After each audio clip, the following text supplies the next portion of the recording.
तो आइए दोस्तों, तुम्हें दादाजी के रहस्यमय तोहफे की कहानी सुनाता हूँ। सोनू के दादाजी बूढ़े हो चले थे। वह सोचने लगे, मैं इतना खुशनसीब हूँ कि मैंने अपने जीवन के 90 वर्ष में प्रवेश कर लिया है। मेरी सभी इच्छाएं भगवान ने पूरी कर दी है। हर साल मैं अपने परिवार वालों को बहुत सारे उपहार देता हूँ। आज भी अपना जन्मदिन मनाकर सारे परिवार को खुश कर दूंगा। मैंने जीवन के 90 वर्ष अच्छी ढंग से बिता दिए। मेरे परिवार के सदस्य सभी मुझसे इतना स्नेह करते हैं। सभी ने मुझे इतना भरपूर प्यार दिया, जिस कारण इस दिन तक मैं जीवित रह पाया। सबसे ज़्यादा प्यार तो वह अपने पोते से करता हूँ। मैं अपने पोते को जब तक देखता नहीं, तब तक मेरी दिनचर्या शुरू ही नहीं होती। वह 15 वर्ष का हो गया है।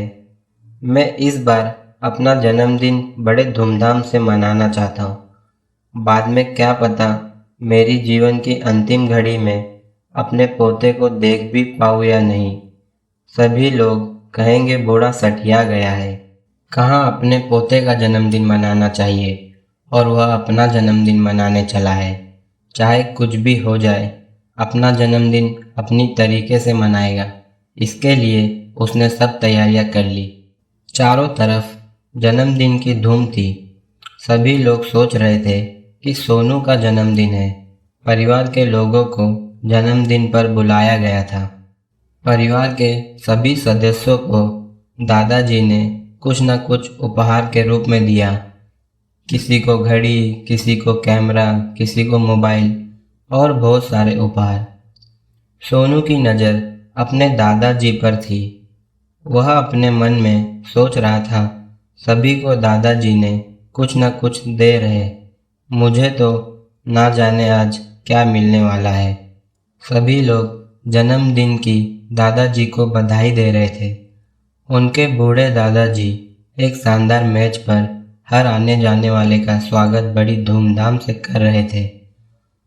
उन्होंने प्यार भरी आवाज़ से सोनू को पुकारा। सोनू जल्दी से दादाजी की ओर गया। दादाजी ने एक छोटा सा मटका उसे उपहार में दिया। उसकी सारी खुशी गम में बदल गई। मेरे लिए बस यह छोटा सा मटका? अपने आप को संभालते हुए धीरे धीरे दादाजी से वह मटका ले लिया। दादाजी कहने लगे, मेरे गले नहीं लगोगे? दादाजी के गले लगते ही उसके आंसुओं का सैलाब उमड़ पड़ा। दादाजी बोले, अरे पगले, ऐसा भी क्या कोई रोता है? चुपचाप अपने आंसू रोककर अपने आप को संभाला और कहा, धन्यवाद, यह तो खुशी के आंसू है। उसके दादाजी ने कहा, मैं जन्मदिन के उपहार के रूप में तुम्हें यह छोटा सा मटका दे रहा हूँ। जब भी तुम समस्याओं से घिरे होगे, तभी तुम इस मटके को खोलना। यह मटका तुम्हारी हर विपरीत में रक्षा करेगा। उस समय तक मैं तुम्हें देखने नहीं आऊँगा। यह तो मेरा सौभाग्य है कि मैं इतने लंबे जीवन का पड़ाव खुशी खुशी पार कर गया। दादाजी से सचमुच ही वो बहुत प्यार करता था। दादाजी को देखकर उसका गुस्सा न जाने कहाँ छूमंतर हो जाता था। वह चुपचाप सबसे नज़रें बचाकर अपने कमरे में चला आया। जैसे ही वो कमरे में आया, दादाजी उसके कमरे में आकर उसके सिर पर हाथ फेराने लगे तो उसका सारा गुस्सा गायब हो गया और मुस्कुराकर दादाजी से बोला, चलो खाना खाने चलते हैं। मैंने आपको कुछ नहीं कहा, एकदम सीधा कमरे में चला आया। मैं इस उपहार को रखने आया था। आपको बुरा लगा होगा। चलो हम दोनों चलकर खाना खाने चलते हैं। दादाजी को एक कोने में ले गया और अपने दादाजी के पास बैठ गया। उसके दादाजी की आंखों से कम दिखाई देने लग गया था। सोनू ने अपने हाथ से पकड़कर अपने दादाजी को मेज पर बैठाया। खाने की मेज पर खाना मंगवाया। खाने की मेज पर दोनों बैठकर खाना खाने लगे। पार्टी में आए मेहमान दोनों के प्यार को देखकर फूले नहीं समा रहे थे। सोनू अपने हाथों से दादाजी को अपने हाथ से खाना खिला रहा था। उनके हाथ से केक के टुकड़े मेज पर बिखर गए। सोनू ने रुमाल से उनका मुंह पोंछा और मेज को साफ कर उन्हें पकड़कर एक और सोफे पर बैठा दिया। सभी लोग जन्म का उत्सव ले रहे थे। सोनू ने दादाजी का हाथ पकड़ा और उनके साथ डांस किया। सब लोग हैरत भरी नज़रों से उनके प्यार को देख रहे थे। सोनू ने अपने मन में विचार किया कि दादाजी ने इतने प्यार से इसे वह मटका दिया है। इस मटके में उनका प्यार छुपा हुआ है। इस मटके को मैं संभाल कर रख दूंगा। वह मटके को हमेशा संभाल कर रखता था। अपने कमरे के पास ही एक उसकी छोटी सी अलमारी थी जिसमें उसकी किताबें पड़ी रहती थी। वह उन किताबों को किसी को भी हाथ लगाने नहीं देता था। उसने वह मटका अपनी अलमारी के पीछे रख दिया। उनका परिवार रईस खानदान था। नौकर चाकर, गाड़ी बंगला सब कुछ था। ऐसो आराम से दिन व्यतीत हो रहे थे। सोनू भी अपने पिता के साथ व्यापार करने लग गया था। 25 साल का हो चुका था। उसके माता पिता का व्यापार भी अच्छा चल रहा था। धीरे धीरे समय पंख लगाकर उड़ गया। एक दिन उनको व्यापार में बहुत घाटा हुआ। सोनू के पिता को बहुत गहरा सदमा लगा। वो इस गम में बीमार हो गए। सोनू पर दुखों का पहाड़ टूट गया। किसी तरह उसने अपने आप को संभाला, अपने पिता को इस सदमे से बाहर निकाला। वह धीरे धीरे ठीक हो गए। काफ़ी साल गुजर गए। वो तो दादाजी के द्वारा दिए गए उपहार को भी भूल ही गया था। उसके दादाजी भी अब इस दुनिया से अलविदा कर चुके थे। उसके माता पिता ने उसकी शादी एक रईस खानदान में तय कर दी थी। धीरे धीरे समय बीतने लगा था। वो भी एक कंपनी में काम करने लग गया था। उसके पिता भी उसकी व्यापार में देखभाल किया करते थे।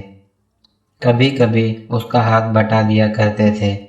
उसके माता पिता ने उसकी शादी एक रईस खानदान में तय कर दी थी। सोनू जिस लड़की से शादी करना चाहता था वो भी रईस खानदान की बेटी थी। पल्लवी ने घर में सोनू के बारे में कभी किसी को कुछ भी नहीं बताया था। सोनू को व्यापार में घाटा हुआ। उनका व्यापार सपाचट हो गया। सिवाय एक घर के अलावा उनके पास कुछ भी नहीं बचा। उनका सब कुछ बिक गया। पल्लवी ने घर में बताया कि वह एक लड़के से प्यार करती है। उसके माता पिता ने कहा रिश्ते के लिए तभी हाँ करेंगे यदि वो अपने बराबरी का होगा। सोनू एक रईस खानदान का बेटा है, ऐसा पल्लवी ने अपने माता पिता को बता दिया। उनकी इच्छा थी कि हम तो रिश्ता अपने बराबर वालों में ही करेंगे। सोनू सोचने लगा उसके साथ पल्लवी अब शादी नहीं करेगी। उसके माता पिता उसकी शादी कभी भी नहीं होने देंगे। वो बहुत चिंतित रहने लगा। उसके पिताजी भी उसकी मदद नहीं कर पा रहे थे। पल्लवी सोनू को बोली, कोई बात नहीं, मैं तुम्हारे साथ ही शादी करूँगी।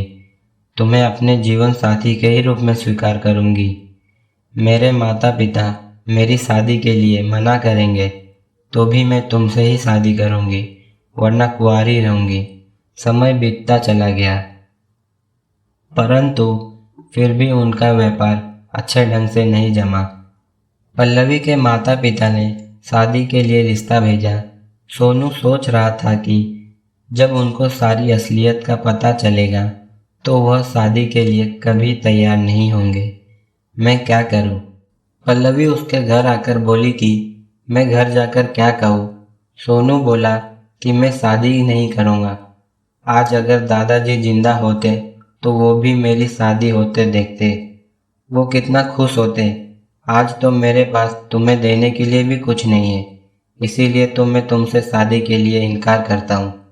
तुम घर जाकर साफ साफ मना कर दो कि वह अभी शादी के लिए तैयारी नहीं है। जाकर सारा वृत्तांत पल्लवी ने अपने घर में कह दिया। पल्लवी ने अपने माता पिता को कहा कि मैं भी अभी शादी नहीं करना चाहती हूँ। मैं तो सोनू से ही शादी करूँगी। वो जब शादी के लिए तैयार होगा तभी मैं भी शादी करूँगी, वरना मैं कुंवारी रहूँगी। उसके पिता बोले, नहीं, हम तुम्हारी शादी कहीं और तय कर देते हैं। तुम्हें हमारी बात अवश्य माननी होगी। एक दिन सोनू उदास होकर अपने दादाजी की याद कर रहा था। मेरे दादाजी ने कहा था कि जब तुम समस्याओं से घिरे होगे तो मुझे याद करना। उसे अचानक अपने दादाजी द्वारा दिए मटके की याद आई। उसने जल्दी से अलमारी खोली और उसमें से मटका निकाला। मटकी को जैसे ही खोला तो उसकी आंखें फटी की फटी रह गई। छोटे से मटके में न जाने कितने हीरे थे। उसकी आंखों से आंसुओं की झड़ी लगता गई। इतने हीरे देखकर उसकी आंखें फटी की फटी रह गई। उसके पिता की भी आंखों में आंसू थे। जल्दी से सोनू तैयार होकर पल्लवी के घर पहुंचा। पल्लवी के माता पिता उसे देखकर बहुत ही खुश हुए। बोले, बेटा, तुमने इतने दिनों तक हमें कोई खबर नहीं दी। क्या तुम पल्लवी से शादी नहीं करना चाहते हो? वह बोला, नहीं, मैं तो सिर्फ पल्लवी से ही शादी करूँगा। आप शादी की तारीख तय कीजिए। पल्लवी भी खुश होकर अपने कमरे में भाग गई। उन हीरों के बदले में उसे काफ़ी रुपए मिल गए थे, जिससे उसकी शादी का सारा खर्च निकल गया था और बाकी रुपयों का उसने अपने व्यापार में लगा दिया। बारात दरवाजे पर पहुंच चुकी थी। उसकी माँ आकर बोली, बेटा जल्दी करो, फेरों का समय होने वाला है। जल्दी ही सोनू अपने कमरे में गया। वहाँ पर दादाजी की तस्वीर के सामने उन्हें मुस्कुराता देखकर बोला, दादाजी, आज मेरी शादी होने जा रही है। एक दिन आपने सच ही कहा था कि जब तुम समस्याओं से घिरे होगे तब तुम इस मटके को खोलना। सचमुच में ही मैं जब इस मटके को खोलकर देखा, मुझे आपका ढेर सारा आशीर्वाद मिला। आपके बारे में मैं अपने मन में ना जाने कितना गलत धारणा बनाई थी कि आपने मुझे छोटा सा उपहार दिया। इतना मूल्यवान तोहफा आज मुश्किल की घड़ी में हमारे काम आया। मैं तो इस मटके को तोड़कर फेंकना चाहता था और सारा गुस्सा आप पर निकालना चाहता था, मगर आपने तो अपनी मेहनत का उदाहरण आज भी आशीर्वाद के रूप में उपहार देकर चुका दिया। मेरी बिखरी नैया को संवार दिया। पल्लवी की शादी सोनू के साथ हो गई थी। पल्लवी को सोनू ने बताया कि उसके दादाजी उसे मूल्यवान तोहफा देकर गए हैं, जिसका कि कभी भी मूल्य नहीं चुकाया जा सकता। आज अगर वो जिंदा होते तो अपनी आंखों के सामने अपने पोते की शादी होते देखते। जहाँ कहीं भी हो, उनकी आत्मा को शांति मिले। वह पल्लवी को दादाजी के फोटो के सामने लेकर गया और बोला, तुम भी उनके चरण छूकर आशीर्वाद ग्रहण करो। वह हमें आशीर्वाद देकर हमारी जिंदगी खुशियों से भर चुके हैं। पल्लवी ने देखा, तभी एक फूल उन दोनों की झोली में आकर गिरा। दोनों बहुत खुश थे। उनको दादाजी का आशीर्वाद भी मिल गया था। वे अपने परिवार सहित खुशी खुशी रहने लगे। तो दोस्तों, अगर हमारी कहानी आपको अच्छी लगी हो तो हमारे इस वीडियो को लाइक, शेयर और हमारे चैनल को सब्सक्राइब करना ना भूलें। धन्यवाद दोस्तों।